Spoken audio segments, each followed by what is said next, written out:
I think the best place for a car company to find itself is right where Jaguar did a few years ago, at the crossroads of history.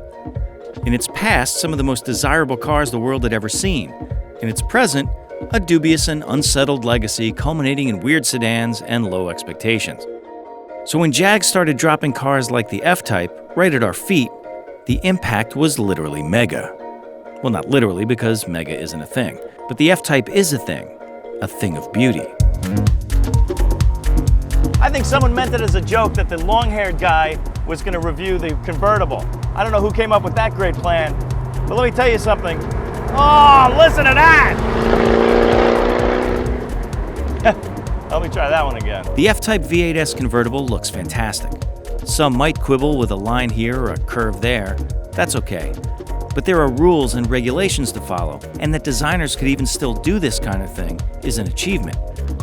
Inside, the leather is comforting, grippy, and fragrant, just as it should be in a sports car costing around $100,000. Yeah, that's what it costs. 495 horsepower, 460 pounds-feet, 0 to 60 in around 4 seconds. Top speed, 186. And kind of an unroadster-like 3,671 pounds. Those are the numbers. But if you only look at the numbers, you only get part of the story. So Jaguar's 5-liter supercharged V8 is one of the best sounding engines anyone has ever made. And the way they've got the exhaust tuned with those artificial overrun pops, it just sounds amazing. The V8S is the F-Type convertible in its most aggressive tune. Jag's supercharged 5-liter is everything you'd want in a high-performance V8. Power, flexibility, and that sound. Like a mastodon chasing an avalanche of bowling balls through a sawmill. Or like King Kong gargling chainsaws at a Motorhead concert. Say it any way you want, and it still won't match the real thing.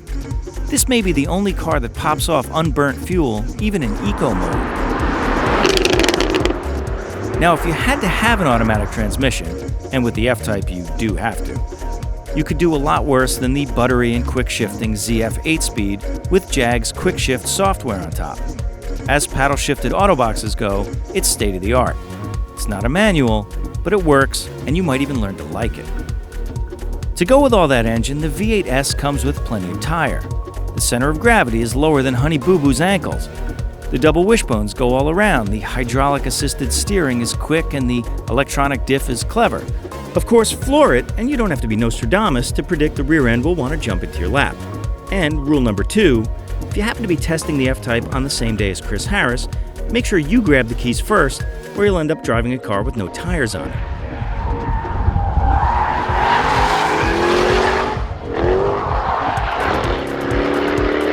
I suppose I'd be a bit derelict if I didn't mention the Jaguar F-Type in the same sentence as a certain car from Stuttgart.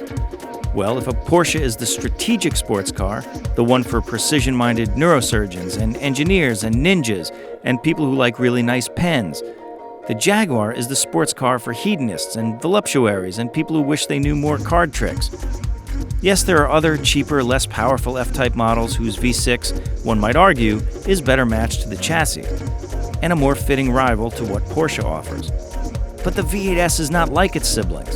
It's a car that makes you feel like, wherever you happen to be going, is on your way to the best party the Hollywood Hills have ever seen. If that's your idea of excitement, you two should get along just fine. Oh, and remember, it's nearly $100,000, so stay in school.